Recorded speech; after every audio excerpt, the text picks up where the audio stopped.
各位健康之行的朋友们，大家好，我是李秀兰。您知道吗？在我们身边，每年都有上百万的老人因为肾的问题住进医院，其中有很多情况本来完全可以避免。今天我想跟大家说点掏心窝子的话，这些话我在医院的诊室里对着我的患者说了30年，我见过太多让人心疼的场面，也总结出了一些能救命的经验。我在三甲医院的肾内科干了30多年了，这些年我看得最明白的一件事就是，人过了60岁，身体里的零件，它就像一台运转了半个世纪的老机器，力道不够了。可偏偏很多老朋友还在用照顾年轻小伙子的法子去喂养它，结果呢，就是这台沉默的机器在不知不觉中一点点的罢工。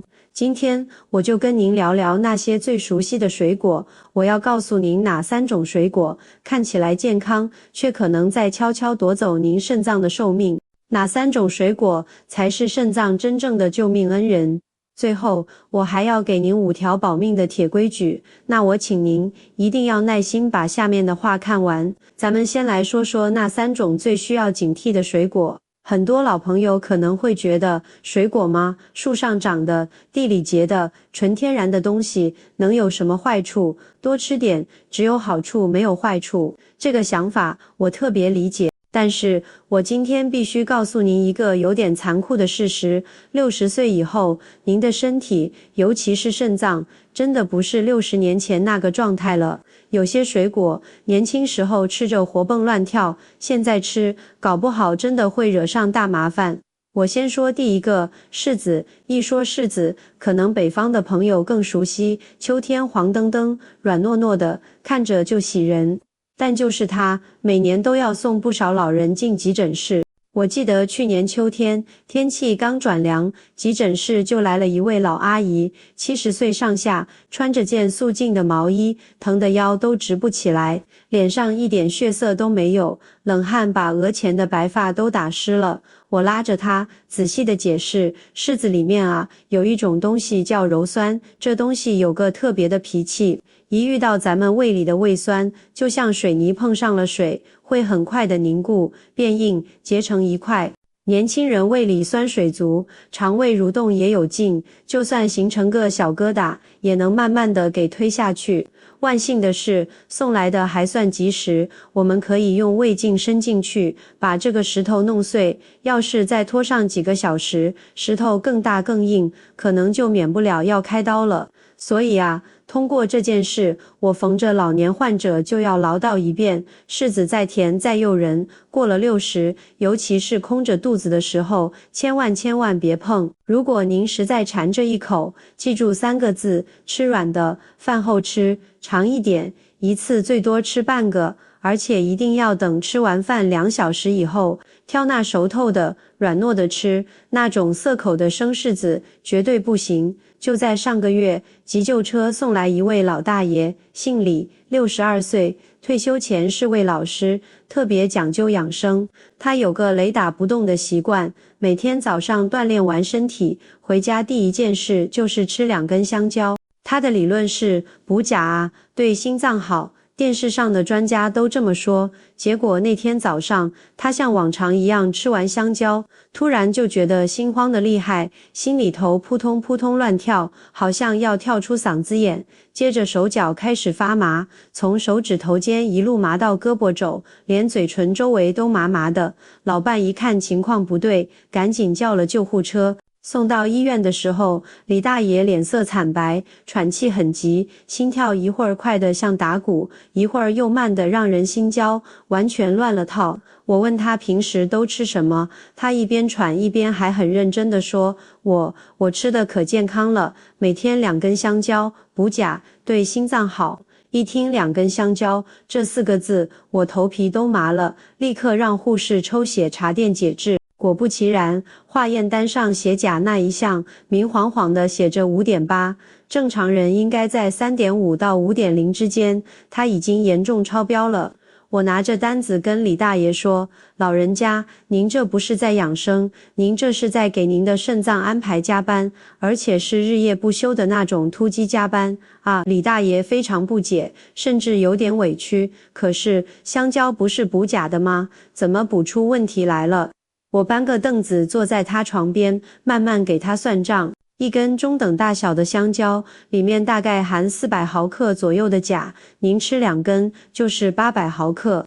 年轻人肾脏功能旺，一天处理3000毫克的钾都没问题，这800毫克是小意思。可您过了60了，您的肾功能可能只剩下年轻时一半的水平，一天能安安稳稳处理掉的钾，也许就只有1500毫克左右。李大爷听完，愣在那里，半天没说出话来。他老伴在旁边直掉眼泪，说：“这可咋办呀？他都这么吃了3、4年了。”我赶紧安慰他们，幸好这次发现的及时，还没造成不可挽回的后果。我拍拍他的手背说：“这不怪您，现在很多流传的养生常识，本来就不是给老年人量身定做的。咱们关键是要明白，什么东西在什么时候该吃，什么东西到了年纪就必须得停，得换。”柿子、香蕉，这2个故事讲下来，您可能觉得已经够吓人了吧？但我要告诉您，还有第3种，它更隐蔽、更普遍，而且很多孝顺的儿女还常常把它当成高级保健品买来孝敬父母，那就是鲜榨果汁。我接诊过一位王阿姨，65岁，上海人，女儿特别能干，在外企工作，去年花了好几千块钱给她买了一台特别高级的进口榨汁机，说让妈妈多补充维生素，皮肤好。王阿姨可高兴了，觉得女儿贴心。从那以后，她每天晚上都雷打不动地榨上4、5个橙子，一口气喝掉1大杯，觉得又新鲜又方便，营养全喝进肚子里了。我给她解释，您想想，4、5个橙子里面的糖分加起来，差不多等于半碗米饭，它的钾含量更是苹果的好几倍。您这一口气咕咚咕咚喝下去，所有的糖和钾就像洪水一样，瞬间冲进血液里，您的血糖一下子飙得老高，肾脏为了处理这突如其来的巨大负担，不得不拼命加班。而且橙子偏酸，晚上喝这么1大杯酸的，很容易刺激胃酸反流，导致您晚上咳嗽，睡不好觉，这又是一重伤害。王阿姨将信将疑说：“可我这是鲜榨的啊，干干净净，没任何添加剂，怎么还会有问题呢？”我说：“阿姨，您得明白一个道理，鲜榨不等于就是健康的，尤其是对老年人来说。”她感慨地对我说：“李大夫，我以前总觉得榨汁机越贵，榨出来的就越养生，没想到差点好心办了坏事。”我说：“这不怪您，很多人都被鲜榨、纯天然这些词给迷惑了。但对于60岁以上的老人来说，鲜榨果汁，特别是晚上喝，真的不合适，它就像一个甜蜜的陷阱。您看，柿子、香蕉、鲜榨果汁这3样东西摆在那里，哪个看起来不是水灵灵、健康康的，甚至被很多养生文章捧得高高的？我干了30多年，看得清清楚楚，有那么几种水果，非但不伤肾，反而是肾脏的好朋友、好帮手。只要您吃对了，它们能默默地帮肾脏减轻负担，让它稳稳当当地多工作好多年。接下来，我就把这3位肾脏的救命恩人介绍给您。刚才说了那么多需要警惕的，咱们换换心情，说说能让咱们安心的。第一位好朋友，普通的不能再普通，但它的好处恰恰就藏在这份普通里，它就是苹果。可能有人要笑了，苹果，这谁不知道啊？哎，您还别嫌它普通，您真的知道苹果为什么对老年人的肾脏特别友好吗？我有个老患者，赵阿姨，68岁，杭州人，以前总是感觉身上没劲，疲劳得很。爬2层楼就喘得像拉风箱，小便时泡沫多得像倒了杯啤酒。一检查，肾功能果然有点下降。我跟他说，从今天起，这些先都停一停，您就每天吃半个苹果，记住，是饭后1个小时左右吃，慢慢的嚼，千万别图省事榨汁喝。赵阿姨很疑惑，问，就吃苹果，它有什么特别的吗？我给他打了个比方，苹果里有一种好东西，叫果胶，您可以把这东西想象成一块特别温和的海绵，它到了咱们肚子里，能慢慢的吸收一些多余的糖分和盐分，让它们不会哗一下全涌进血液里，给肾脏来个突然袭击。这样一来，肾脏的工作就平稳多了，负担也轻了。而且苹果的钾含量很低，每100克里面大概只有120毫克，只有香蕉的1/3左右。这对处理能力下降的老年肾脏来说是非常轻松的。赵阿姨听了我的话，老老实实的照做了。后来，赵阿姨坚持了这个简单的习惯，半年后再查，她的肾功能指标就稳住了，没再往下掉。现在她逢人就说，可别小看这苹果，关键时候顶大用呢。所以啊，如果您一时不知道该挑什么水果好，那就记住苹果。当然，苹果虽好，也得适量，最好是饭后吃，带着皮慢慢嚼，1天半个到1个，别超过。说完了苹果，咱们请出第2位好朋友梨。北方有句话叫梨是百果之宗，南方人喜欢用它来炖冰糖雪梨汤润肺，但很多人不知道，对于不爱喝水的老年人来说，梨其实是给身体和肾脏偷偷补水的一把好手。我有个患者，孙大爷，70岁，北京人，有个让我特别头疼的习惯，不爱喝水。问他为什么，他理由很充分，渴，晚上老是起夜，麻烦，我索性白天也少喝点，省得夜里折腾。结果呢？时间一长，问题来了，小腿和脚面子浮肿，一按一个坑，走路觉得腿像灌了铅一样沉，脸色也发黄，不好看。我一看就知道，这是身体里缺水了。我跟他解释，孙大爷，咱们的肾脏就像家里的下水管道，要经常用清水冲一冲，才能把里面的垃圾毒素带走。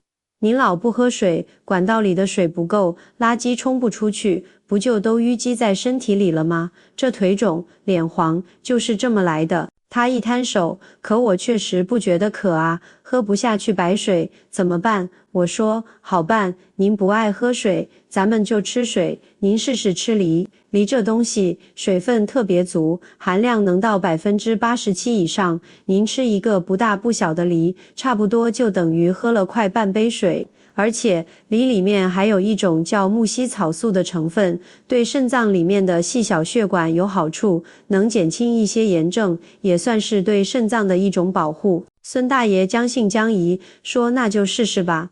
我建议他每天中午饭后吃上1/4个梨，1个星期后，他来回诊，走路步子都轻快了，笑着跟我说，李大夫，您这法子还真行，我感觉腿没那么沉了，肿也消下去些，连脸色好像都透亮了一点。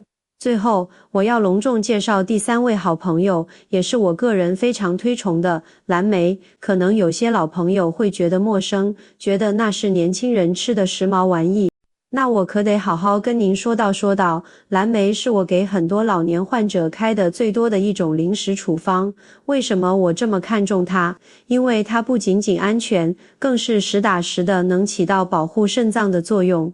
我有一位患者，周奶奶，73岁，广州人，血压一直像坐过山车，忽高忽低，弄得她老是头晕眼花。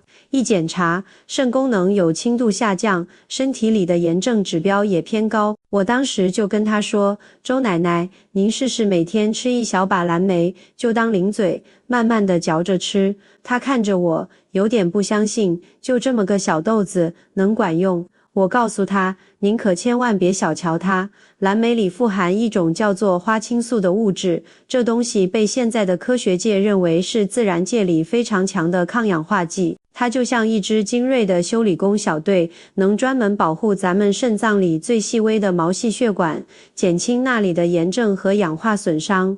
更难得的是，蓝莓的钾含量在所有水果里都是非常低的，每100克大概只有77毫克，比苹果还低，对肾脏几乎没负担，安全性特别好。后来我也查过一些权威的医学报告，像国际著名的《柳叶刀》杂志上就有研究说，老年人如果能坚持每天吃50克左右的蓝莓，连续吃上12个星期，身体里的炎症指标能下降20%到30%。您看，苹果、梨、蓝莓这3位好朋友，他们没有华丽的外表，没有高昂的价格，但他们默默无闻，温柔又可靠，是咱们肾脏真正的守护神。不过话说到这儿，您可能又有了新的问题，李大夫，我知道该吃什么了，可具体该怎么吃呢？一天里什么时候吃，吃多少？这里头的学问可就大了，因为我见过太多老人，明明已经换对了水果，可因为吃的时间不对，方法不对，最后还是出了问题。所以接下来我要说的这5条铁律和3条红线，您可得牢牢记住，这真是我用30年时间，从无数患者的教训里总结出来的保命经。咱们先说说5条日常铁律的1条，空腹的时候别吃水果。早上刚起床，肚子里是空的，这时候吃水果，里面的糖分会像一盆冷水，哗一下泼进血液里，对肾脏是个突然的冲击。正确的做法是，等吃完饭，过1个小时左右再吃。第2条，晚上7点以后，坚决别碰水果。晚上咱们身体的新陈代谢慢了，肾脏也要准备休息了。您这时候再吃水果，糖分和钾排不出去，会在身体里存一整夜，肾脏就得被迫加夜班，时间长了，它累垮了，功能可不就衰退了。很多老人晚上看电视，习惯旁边放个果盘，就是这个习惯最伤肾。第3条，每天总量200克封顶，这是个硬杠杠。比如，您可以安排半个瓶，加上1/4个梨，或者换成1小把蓝莓，加起来正好200克左右，千万别贪多。第4条，分开2次吃，别一口气吃完。比如，早上9点多吃那半个苹果，下午3、4点吃那1小把蓝莓或者梨，分2次吃，给肾脏一个缓冲和休息的时间，它干活就不那么吃力。第5条，身体出现报警信号，立刻停吃。如果出现手脚发麻，特别是嘴唇周围发麻，停。如果发现尿里泡沫突然增多，停。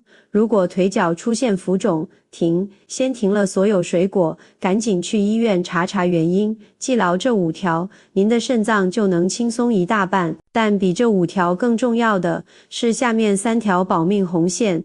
我见过太多让人痛心的例子，就是因为不小心碰了这3条线。第1条红线，血钾指标超过 5.0， 立刻停止所有水果。咱们抽血化验单上，血钾的正常范围是 3.5 到 5.0， 一旦超过 5.0， 哪怕只是 5.1， 您的心脏就可能处在危险边缘，随时有停跳的风险。只要出现其中任何一个，别犹豫，别自己瞎猜，马上到医院查血钾。我接过一个患者，手麻了3天，以为是颈椎病，没在意，香蕉照吃，结果的4天心脏突然骤停，抢救了很久才捡回1条命。血钾高起来，有时候不是慢性的，它会急性升高，非常凶险。所以我建议过了60岁，每年体检一定要查1次血钾。如果已经知道肾脏不太好的，每3个月就得查1次，这是关乎性命的大事。第2条红线，肾小球滤过率低于40，水果量必须减半。这个 GFR 是评估肾功能最关键的指标，正常年轻人一般在90以上。如果检查发现这个数值低于40，说明肾功能已经降到中度衰竭的水平了。